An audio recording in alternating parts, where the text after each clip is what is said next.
በዘመናዊ የጦርነት ታሪክ ውስጥ የሰው ልጅ የደረሰበትን የወታደራዊ ቴክኖሎጂ ምጥቀት ፍጹም በሆነ ሁኔታ የሚቀይርና የአያሌን ሀገራትን ወታደራዊ ስሌት ውጥንቅጡን የሚያወጣ አንድ አዲስና አስፈሪ የባህር ላይ ሳይሆን የሰማይ ላይ ዘንዶ በይፋ ተከስቷል። የሩሲያው ግዙፍ የጦር መሳሪያ አምራች የሆነው ሮስቴክ በቤላሩስ ዋና ከተማ ሚንስክ በተካሄደው ብሔራዊ ደህንነት ቤላሩስ 2026 ዓለም አቀፍ ኤግዚቢሽን ላይ በምዕራቢያን ዘንድ ላይትኒንግ 13 በሩሲያን ዘንድ ደግሞ ሞልኒ 13 በሚል መጠሪያ የሚታወቀውን አዲሱንና እጅግ አውዳሚውን ድሮን ለዓለም ይፋ አድርጓል። ይህ ድሮን የሩሲያ ወታደራዊ ስልት ወደ አዲስና ይበልጥ አጥፊ ወደሆነ ምዕራፍ መሸጋገሩን የሚያሳይ የዩክሬን የመከላከያ ግንብ እንደ ሸረሪት ድር የሚበጣጥስና የኔቶ እንቅልፍ ነሽ መቅሰፍት ሆኖ ብቅ ያለ የቴክኖሎጂ ተአምር ነው። ወደዚህ አስፈሪ መሳሪያ ጥልቀት ስንገባ ሞልኒ 13 የተገነባው ቀደም ሲል በጦር ሜዳ ላይ ከፍተኛ ውጤት ካስመዘገበውና በዩክሬን ጦርነት ውስጥ ምድርን ሲያንቀጠቅጥ ከቆየው ሞልኒ 2 በተገኘ የላቀ ተሞክሮ ላይ ተመስርቶ መሆኑን እንረዳለን። የአትላንት ኤሮ መሐንዲሶች ይህንን ድሮን ሲቀርጹት ዋነኛው ግባቸው ተራ መሳሪያ መፍጠር ሳይሆን ማንኛውንም አይነት ዘመናዊ መከላከያ ጥሶ መግባት የሚችልና የጥፋት አቅሙም እጅግ የገዘፈ የማይጨበጥ ገዳይ መፍጠር ነበረ።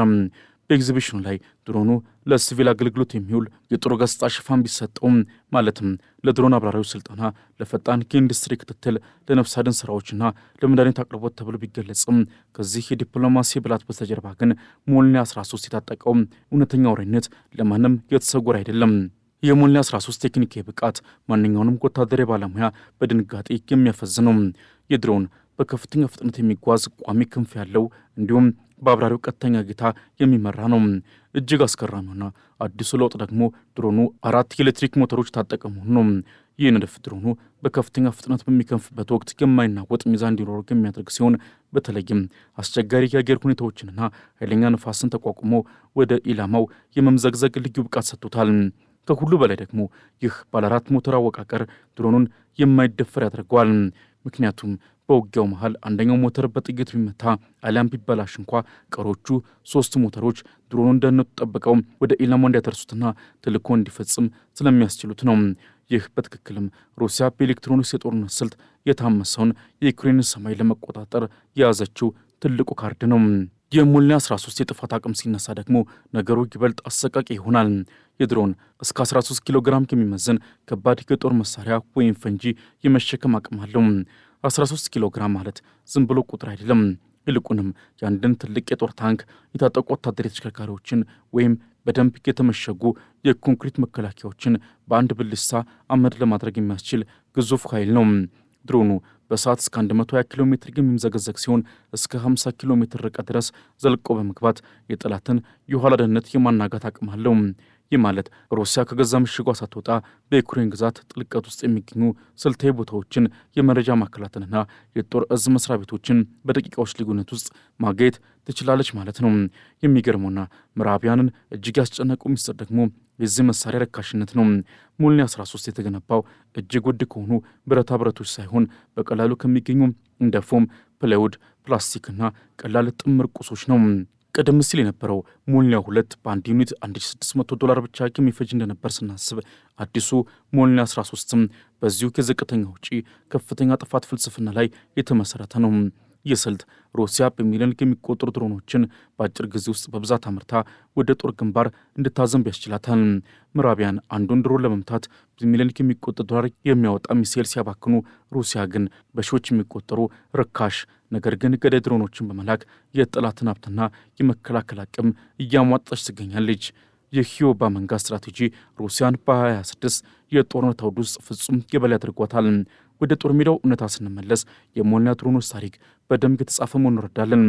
እንደ አውሮፓውያን አቆጣጠር ኖቬምበር 12 ቀን 2004 በካርኪቭ ከተማ ላይ የተፈጸመው የመጀመሪያው የታወቀ ጥቃት ድሮኑ ምን ያህል አውዳሚ እንደሆነ ለዓለም ያሳየ ነበር። በዚያን ዕለት አንድ የሞልኒ ድሮን አንድን ረጅም የመኖሪያ ህንፃ ክፉኛ የመታ ሲሆን በማግስቱ ደግሞ በከተማዋ የሳልቲቪስኪ ዲስትሪክት ላይ በፈጸመው ጥቃት ከ10 በላይ ተሽከርካሪዎችን በማውደም በሰላማዊ ዜጎች ላይ ጉዳት አድርሷል። ከዛን ጊዜ ጀምሮ ሩሲያ ይህንን መሳሪያ በሱሚ፣ በዛፖሮዥያ፣ በኬርሰንና በዶኔትስክ ግንባሮች ላይ በስፋት ማሰማራት ጀምራለች። አሁን ላይ በየወሩ በሺዎች የሚቆጠሩ የሞልኒ ድሮኖች ጥቃቶች በዩክሬን ግንባሮች ላይ እየዘነቡ ይገኛሉ። ድሮኑ ያለው ስጉር ቀስታ ደግሞ በራዳር ለመመልከት እጅግ አስቸጋሪ ማድረግ የዩክሬን የአየር መከላከያ ስርዓቶች ድሮኑ መምጣቱን እንኳ ሳያውቁ ጥፋቱ ደርሶ እንዲያው አስገድዷቸዋል። ሞልኒ 13 ዝም ብሎ የሚወረወር የብረት ዘንግ ብቻም አይደለም። ይልቁንም በውስጡ ሰው ሰራሽ አእምሮ ወይም ማሽን ቪዥን፣ የሙቀት መለኪያ ካሜራዎች እንዲሁም የሳተላይት መገናኛ ዘዴዎች የተገጠሙለት ዘመናዊ ገዳይ ነው። አብራሪው ልዩ መነጽሮችን በመጠቀም በድሮኑ አፍንጫ ላይ ከተገጠመው ካሜራ የሚመጣውን የቀጥታ ምስል እያየ ድሮኑን ልክ እንደ ቀዶ ጥገና መሳሪያ በከፍተኛ ጥንቃቄ ወደ ኢላማው ይመራዋል። ይህ ቴክኖሎጂ ሩሲያ በሴቨር ቮስቶክ፣ ዛፓድና ዲኒፐር በተሰኙት የጦር ቡድኖቿ ውስጥ ድሮኑን በከፍተኛ ሁኔታ እንድትጠቀም አስችሏታል። የአየር ወለድ ብርጌዶችና የልዩ ኃይል ዩኒቶችም ይህንን የጥፋት መብረቅ እንደ ዋነኛ የማጥቂያ ሰይፋቸው ተረክበውታል። ለምዕራቢያን ሞልኒ 13 የቀይ መስመር መተላለፊያ መሳሪያ ሆኖባቸዋል። ሩሲያ ከፍተኛ ቴክኖሎጂን ከቀላልና ረካሽ ቁሶች ጋር አቀናጅታ እንዲህ ያለ አውዳሚ መሳሪያ መፍጠሯ የኔቶን የደህንነት መዋቅር አሮጌና ደካማ አድርጎታል። አሜሪካና አገሮቿ በቢሊዮን የሚቆጠሩ ዶላር አፍስሰው የገነቧቸው የመከላከያ ጋሻዎች በእነዚህ ርካሽ ድሮኖች ፊት ዋጋ እያጡ ነው። ሩሲያ ይህንን ቴክኖሎጂ የበላይነት ተጠቅማ ዩክሬን ለድርድር ሳይሆን ለፍጹም እጅ መስጠት የምታስገድበትን የመጨረሻውን የጥፋት በትር እየሰነዘረች ነው። ሞልኒ 13 አሁን ላይ ዝም ብሎ መሳሪያ ሳይሆን የሩሲያ ብሔራዊ ኩራት፣ የጠላቶቿ መርዶና የዘመናዊው ጦርነት ፍጹም የበላይ ሆኖ ቀርቧል። በዚህ እጅግ አሳሳቢና የወደፊቱን የጦርነት ጥበብ ፍጹም በሁኔታ በሚቀይረው የቴክኖሎጂ ሽግግር ውስጥም የሞልኒ 13 መምጣት ለሩሲያ የሚሰጠው ስትራቴጂካዊ አቅም ዝም ብሎ የታክቲክ ለውጥ አይደለም።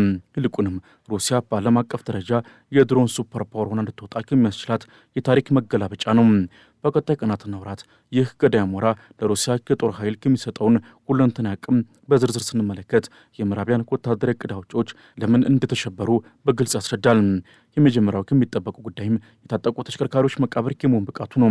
ሞልኒ 13 የተገጠመለት የ13 ኪሎ ግራም የሚመዝን አውዳሚ ጭነት ምዕራቢያን ለዩክሬን ላኩትን እንደ አሜሪካው አብራምስ፣ የጀርመኑ ሊዮፓርድና የብሪታንያው ቻሌንጀር ያሉ ዘመናዊ ታንኮችን በአንድ ጥቃት ወደ ብረት ፍርስራሽነት የመቀየር አቅም አለው። ቀደም ሲል የነበሩት ትንንሽ ድሮኖች ታንኮችን ለመምታት እጅግ ደካማ ቦታዎችን መፈለግ ነበረባቸው። ሞልኒ 13 ግን ያለው ግዙፍ ፈንጂ አቅም ታንኩን በየትኛው አቅጣጫ ቢመታው የመበታተን ዕድሉ እጅግ ከፍተኛ ነው። ይህ ለሩሲያ የሚሰጣት የበላይነት ኔቶ ለዓመታት የገነባውን የታንክ የበላይነት ትርክት በአንድ ጀንበር ንዶታል። ሁለተኛውና እጅግ አስደንጋጭ የሆነው አቅም የሞተር አስተማማኝነትና የማይበገርነት ነው። የሞልኒ 13 ባለ4 ሞተር አወቃቀር ለሩሲያ ጦር አዲስ አይነት የህልውና ዋስትና ሰጥቶታል። በጦር ሜዳ ላይ የሚሰነዘሩ ጥይቶች ወይም የኤሌክትሮኒክስ መገናኛ ዘዴዎችን የማዛባት ጥረቶች አንደኛውን ሞተር ቢያሽመደምዱት እንኳን ድሮኑ በቀሪዎቹ 3 ሞተሮች አማካኝነት ጉዞውን የመቀጠል ብቃት አለው። ይህ ማለት ሩሲያ ያሰማራቻቸው ድሮኖች ወደ ኢላማቸው የመድረስ ዕድላቸው ወደ 90 በመቶ አሊያም ከዚያ ከፍ ይላል ማለት ነው። ይህ ሁኔታ የዩክሬን የአየር መከላከያዎችን ወደ ከፍተኛ ድካምና ተስፋ መቁረጥ ይከታቸዋል። ምክንያቱም ድሮኑ ተመቶ እንኳ መውደቅ የማይፈልግ የሰላም ላይ ዞምቢ ሆኖ ስለሚታያቸው ነው። ሶስተኛው በቀጣይ የሚጠበቀው ትልቁ አቅም የስትራቴጂክ የጥልቀት ጥቃት ነው።